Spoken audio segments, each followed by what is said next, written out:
সারা দেশে ছড়িয়ে ছিটিয়ে থাকা ফুটবল একাডেমিগুলোকে এক ছাতার নিচে এনে ২০২৪ সালে বিএফএফ একাডেমি চ্যাম্পিয়নশিপ আয়োজন করেছিল বাফুফে। ২৪ জনে ১৬৮টি একাডেমি অংশ নিয়েছিল এই চ্যাম্পিয়নশিপে।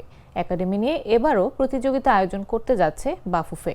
দলের সংখ্যা বাড়িয়ে ৩০০ করার লক্ষ্য বাফুফের।